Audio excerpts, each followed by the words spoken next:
I'm Amy, thank you for tuning in. I had a great month in October. I think it's always one of my favourite times of year, obviously because of Halloween. And also Mina and the Slayers came out in September, so it was really lovely to do some book events related to that. So I was able to go to Waterstones Ashford and meet Emma Puller, who I've been friends with for ages on social media. She's a lovely bookseller at Waterstones, and it was really great to meet her in real life and do a signing there. We also did on YouTube on Cash's Book Cemetery, and they've been reading Mina and the Slayers in September, so we were able to have a chat about the book and how people had got on with it, so that was really fun. I also took my toddler to Disneyland for the first time, and I think it's one of the best things I've ever done and one of the best times I've had.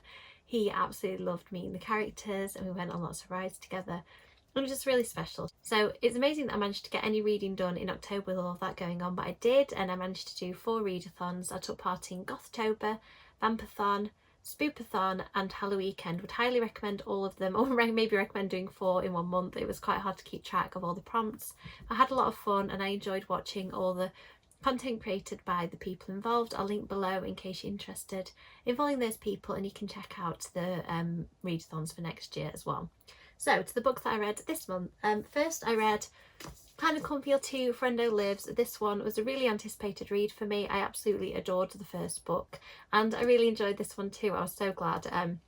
The story continues with Quinn and the other main characters in the aftermath of Clown in a Cornfield, and I just really like the fact that these feel like a slasher movie in book form, and exciting news that Clown in a Cornfield is being made into a film. So I think Adam Caesar's really cinematic writing and big set pieces, lots of blood, guts and gore will translate really well. So I'm really glad I read this one this month and that I enjoyed it as much as the first book.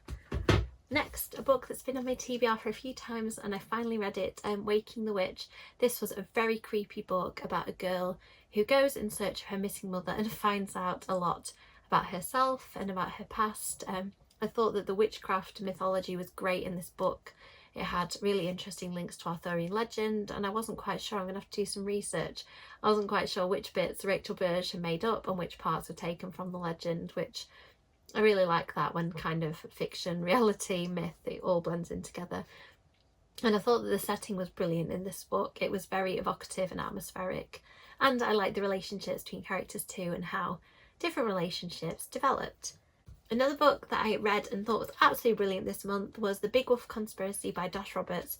I've had this book for ages. There are now 3 books in this series and I'm so glad that I can really quickly get to the next 2. I think that in the past couple of years I've read some amazing middle grade books, but this is one of my favourites. I think Dash has got an incredible way of describing characters, creating humour.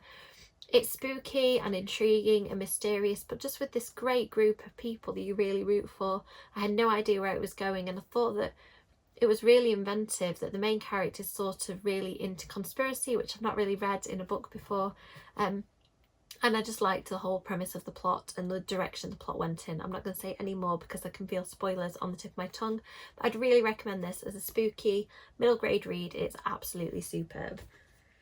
Next, I read another Junji Ito, Remina. Not my favourite Junji Ito that I've read, but I did enjoy it. Possibly not my favourite because it felt a little bit too close to things that terrify me, like space and the concept of a planet that might come and devour the Earth.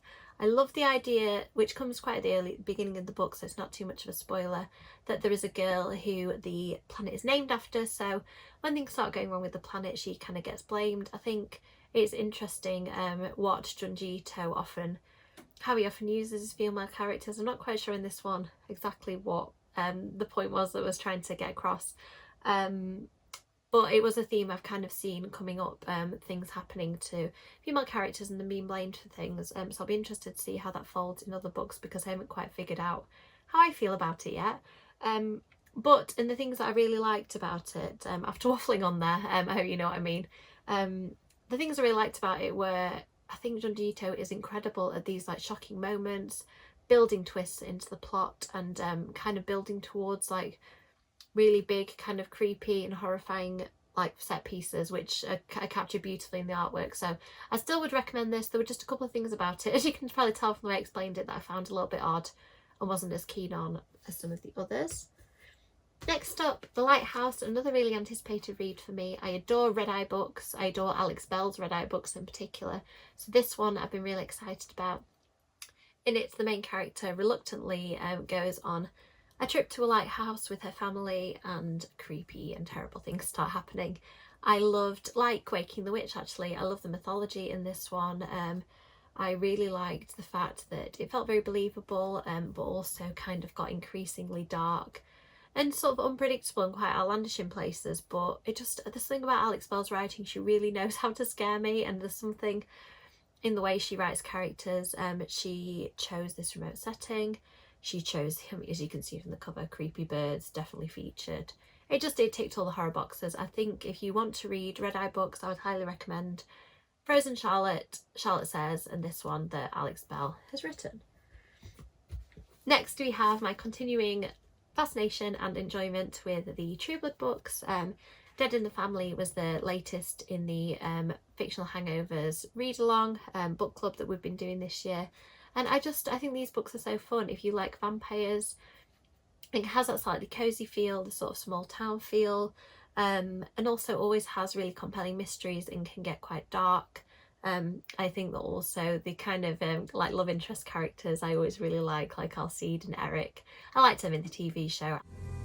But you'll keep your hands off her. Romantically speaking, she kind of disgusts you.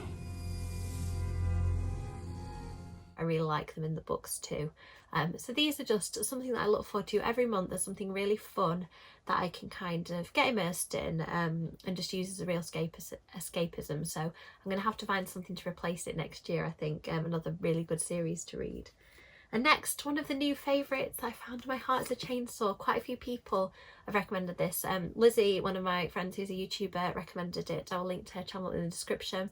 I'm exceedingly grateful, Lizzie, because I just adored this book. It is about a girl called Jade who is absolutely obsessed with horror films, and she has this theory that a slasher cycle is starting in her town. I'm not going to say much more about the plot because that is kind of the whole joy of this book, but I absolutely love the horror references and how Jade is thinking about them and factoring them into her life. And the cast of characters in this is just amazing. She sees the world in a very distinctive way, and I think you get to know Jade's character so well, and then the other characters in the book are just really well crafted too. So absolutely brilliantly executed book. Executed being the operative word. It's quite a bloody book as well. I just had a lot of fun with it. It's dark in places, definitely content warnings to check out for this one, but overall, considering that it's adult horror and sometimes I can be a little bit find it a little bit difficult to read adult horror because it can be so dark, this one tread the line really well for me.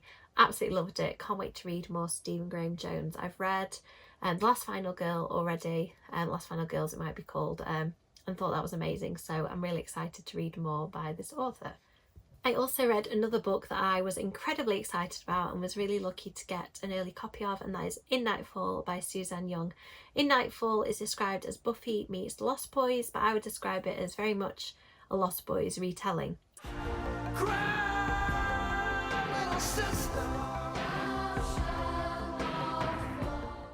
And it's just done absolutely so well. The main character moves to the town of Nightfall and quickly realises that things are not right in Nightfall.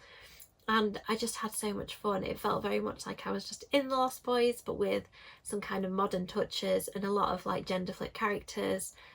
Without telling you too much about which characters are flipped, I'll let you find out that for yourself.